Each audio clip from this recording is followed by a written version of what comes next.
Okay, we're in. I had a dream last night. 3 o'clock in the morning, 3:10, Mountain Standard. You guys like that? Trying to see how much I can grow in a month. It's kind of sad. This is almost 2 weeks, roughly. All right. The scientists had taken away the magnetic influence from the moon, and it began to look like Jupiter with its bright colors, not like the size of Jupiter, but like really vibrant colors and stripes on it.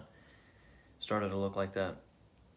Chantel was angry that I was off by myself learning about Jesus. She came over to the truck I was in and looked through it, and she started to be on my side, sort of.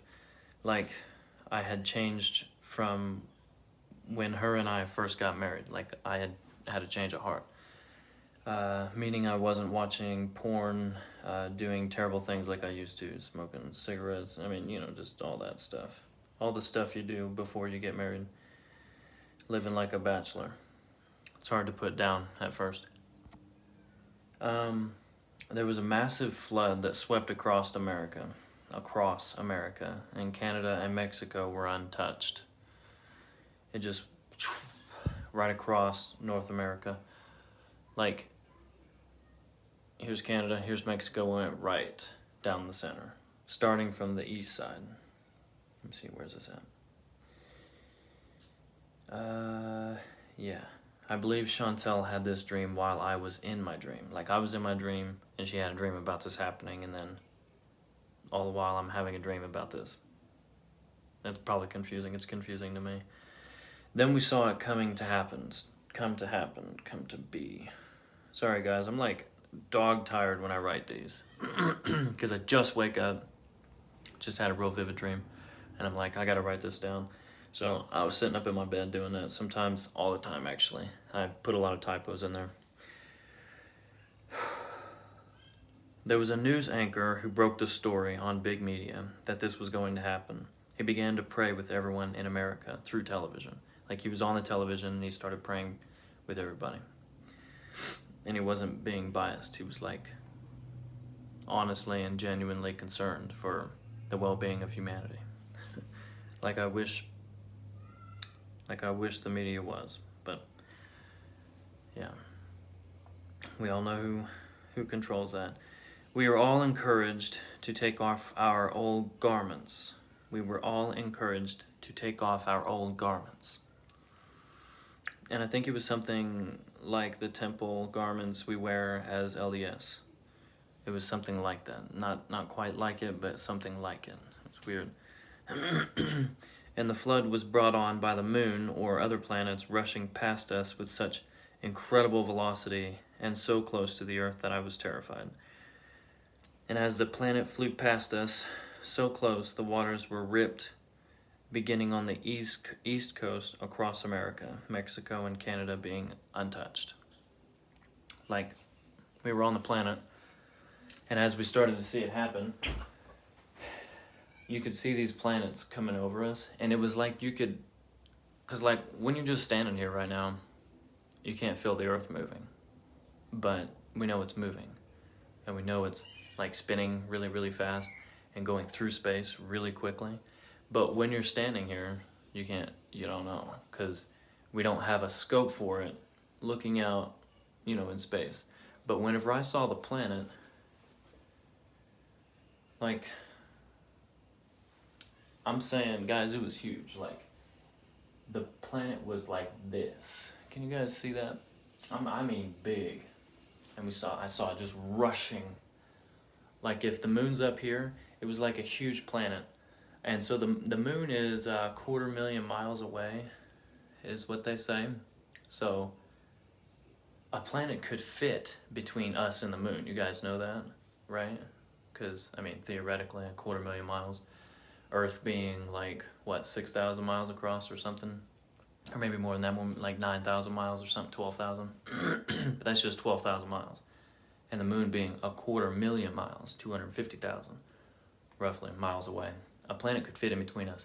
But it was like, here's the moon, and then a planet was rushing in between us and the moon. So as the planet was moving, it was like I was on a roller coaster. And I could feel the movement of these two bodies. And then as soon as that happened, I immediately was looking at a map. Huge, I mean, kind of like if you were looking at Google Earth. And I saw America, Canada, Mexico, and then I saw the waters just go starting on the East Coast. I don't know what is expedient about telling you guys these things when I have dreams like this, except for one thing, and that is, if that is true, that something like this is gonna happen, that's like really fantastic. It's like really, like nobody even conceives of something like that happening, because we're all just living our life here on Earth and we don't have a scope for that. We've never seen anything like it. Why would we? But the one thing that I think is expedient from this is to maybe prod you into thinking about Jesus. Prod you into thinking about maybe there's more to all this. Maybe those crazy Christians are onto something. I don't know. Like, I know you guys are put off, many of you, by the Christian faith because of how we live as Christians. And I'm no different. I will not claim to be different from an average Christian. But I know what my Savior did, and I know how it made me felt when I realized that. And it's unlike anything the world could ever sell you.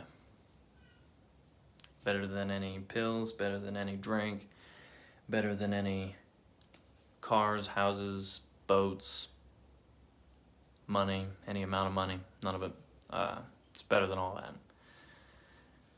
Because when he showed me what he did, it was like a burden was lifted off of me. And it was like I could finally be myself. It was like, man, I've been pretending for so long. And I could talk about that for a very long time. But I said I'd keep this short. 7 minutes ain't that short. I'm sorry. But listen, guys. The world is not all sunshine and rainbows. It's not.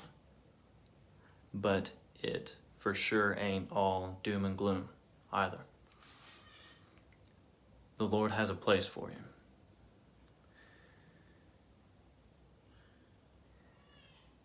And he's waiting for you. He ain't mad. He ain't looking for you to get right before you come to him. Because you'll never get there. You'll never get right before you come to him. You just can't ever do it. He knows who you are. He knew who you were when he said yes. It was long before you say yes. And if he knew that while you were still a sinner,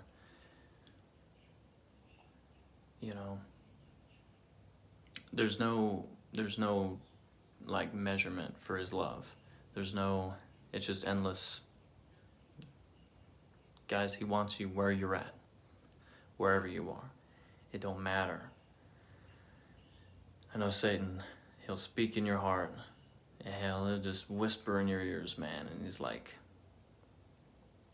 you want to get this and this and this done first before you get religion or whatever. But that ain't it. It's not it, man. He's waiting on you. Okay, sorry it was so long. I love you guys. It's like Thursday. Today's Thursday, November 12th. 12th doesn't have an F in it. It's a lot easier to say that way. I love you guys.